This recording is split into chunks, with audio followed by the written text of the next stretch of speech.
Honestly, guys, there's going to be a lot of people in the YWC that are not going to be happy about the ending of the show, knowing how Brock Lesnar is going to be the guy that's going to possibly end the streak. That doesn't sit well with a lot of people, I don't believe. But honestly, I kind of was hoping for Roman Reigns. He seemed like a better candidate. Not only that, he will reap the benefits of beating Taker. Because let's face it, Brock Lesnar's been there, done that, got the t-shirt. Why the heck is he doing it again? Like, seriously. He doesn't really need it. But that's just me personally. But that's what we got. We got to deal with it, move on, I suppose. But I don't know about y'all, but the whole New Age Outlaws and Usos match was kind of reminiscent of one thing that I remember in the Attitude Era. Or actually, I remember playing on WWE 13. It kind of jogged my memory.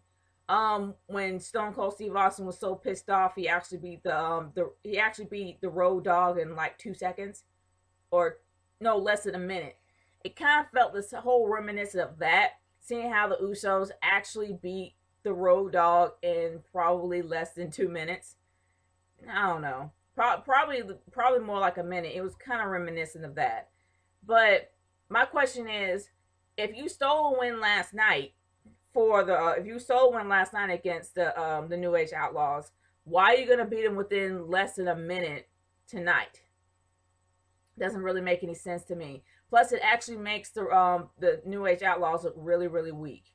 You kind of want them to look like champions going into WrestleMania, because let's face it, they're going to probably defend their titles there, which I think will be a really great payoff for the Usos, because they really do deserve it. They fought their butts off. Not only that, they really have improved over the years, and I actually am kind of looking forward to actually seeing them win the title. They really do need to win it, and it would benefit them greatly. But having them win so quickly tonight and cleanly at that really does kind of make the New Age Outlaws look weak. Not only that, it makes Road Dogg look weak, as well as Billy Gunn. I really don't know the whole idea on why they did that, but that's just me. Um, Seeing Christian versus Sheamus is always good, because these guys put on a very intense match. And since things still kind of boiled over from the Elimination Chamber, I guess it kind of makes sense. You kind of want to kill the feud, so you'll be able to move forward towards another feud at WrestleMania. Whether or not Christian's going to be in it is beyond me. I know Sheamus is going to be doing something, because he's freaking Sheamus. But Christian's been there, done that, got the t-shirt, and it seems to me that he just can't pull it off. He's not going to be able to pull off the whole one more match thing again, because he's had several tries and people are kind of done with him.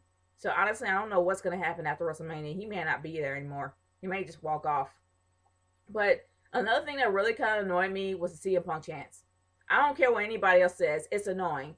CM Punk had pretty much been the face, well, not the complete face, maybe the partial face of the WWE. Seeing how he was literally on the WWE 13 game, seeing how he was actually, you know, kind of the poster boy for that, as well as the poster boy for Hell in a Cell. He was literally in main event matches for a very long time. The fact that he walked off, people. Get over it. Like, seriously, that's how I personally feel. Everybody, and I think there was this one guy on my comments page, on my comments for an Elimination Chamber, and I'm not doubting him for having his opinion. He has an opinion, that he was saying that a lot of fans are doing that to say give the WWE a big fu, like CM Punk, is gone, big fu. I'm like, why? Why are you giving the WWE a big fu when CM Punk walked out on his own? At least as far as we know. But the fact of the matter is, CM Punk left. He's gone. He's not coming back. And from what I've read, Vince McMahon actually asked him to come back, and he refused. He refused, which means that he had an option, and he said no, which means that he made the decision to leave. He's gone, people. You're not going to bring him back by chanting, and even if you are chanting, it's not saying an F you. It's just making y'all look stupid. Seriously. It's making WWE fans look like morons. But honestly, that's how they personally feel. They want to say that, fine. I just think it's dumb to do it during Raw, especially in a match that is not germane to CM Punk leaving, let alone involve CM Punk at all. It's just time to move on, people. It's time to have a little bit of class when it comes to certain things. But that's just me personally. But anyway, talking about tonight, there was a Divas match. Emma versus Summer Rae. I honestly am looking forward to anything Emma because I love Emma. I love Emma. I love Emma's dance. And yeah, I'm going to do Emma's dance because she's a fun chick. Like seriously, it is really I actually have seen her perform on NXT and she's really good. She's honestly really good. I don't think that tonight's match actually did do her any justice, but I will say this. I really do hope that they actually do push a feud between her and Summer Rae, excuse me. I really do hope that somehow they figure out a way to make this a really great match at WrestleMania. I doubt it because they always seem to stiff the Divas every single year. They always seem to have them out as valets to any kind of rock star that's out there performing. And I really do feel that they're going to stiff them again. But I really do hope that somehow the actually will have some kind of a match at WrestleMania to push this feud. I'm hoping that they will. Especially the fact that Total Divas is going to be coming back out on the 16th of March. Yay! I'm kind of happy. Minus JoJo, which makes perfect sense because JoJo's 19. She can't really do anything until she's of age. But they're going to have Summer Rae take her place. So I'm kind of interested to actually see how that's going to go. So they're going to really push the Total Divas. So I really wouldn't be surprised to have maybe 1 or 2 matches at WrestleMania. I wouldn't be surprised at all. But anyhow, guys, the whole Daniel Bryan thing. I like DB. I really do. I got no beef with Daniel Bryan.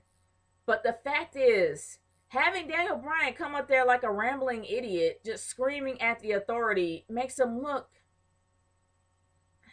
I don't know. When you have a character that is full of pride, why in the world would you have him screaming up there at the authority like a 2-year-old, even though he had every reason to be angry?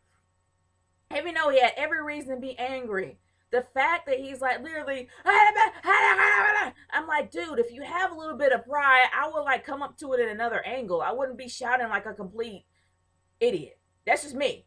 But either or, I love Daniel Bryan, and I love the fact that Daniel Bryan, is setting up a possible feud between him and Triple H.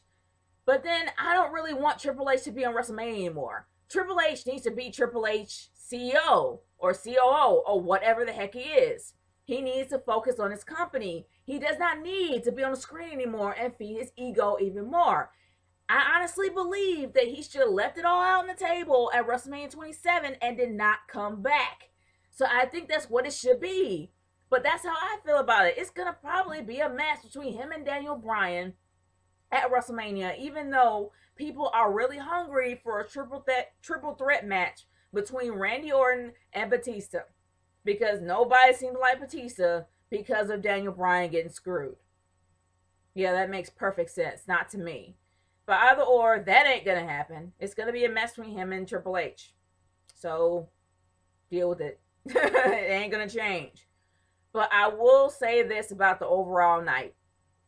Besides the fact that I'm infuriated that it's still doing ridiculous guest hosts, even though, I don't know, maybe the actors pay you to be on there, and the fact that you're accepting money from actors knowing that you're a multi-billion-dollar company is sad.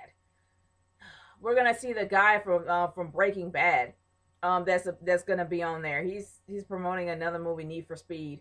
But either or, we're gonna see him next week, and I'm like, why? Can we stop with the guest host already? They're pointless, and it makes no sense for them to be there. Like it made no sense for Betty White to be there. Now we're gonna see the guy from Breaking Bad. Come on, can we like stop with the whole guest host thing already? But I don't know. Besides all that, I'm going to leave that rant alone. But I will say this. Tonight's Raw really does feel like the road to WrestleMania. It does. And I'm really excited about it. Even though there's some matches I don't agree with, I am very excited about this road to WrestleMania. And I think that WrestleMania is going to be an awesome card this year. Especially they have a lot of matches that in stake. Especially with Undertaker possibly being retired. And also the fact that they have WWE Network finally online. They have to do something to try to get people to buy it. So they have to beef it up. And they have a whole month to do it. But guys, I want to hear your personal thoughts about tonight's Raw. Leave a comment in the comment section below and send me a video response on how you feel about tonight's Raw. As well as how you feel about WrestleMania. It's Girl 30 signing off. Peace out. Later.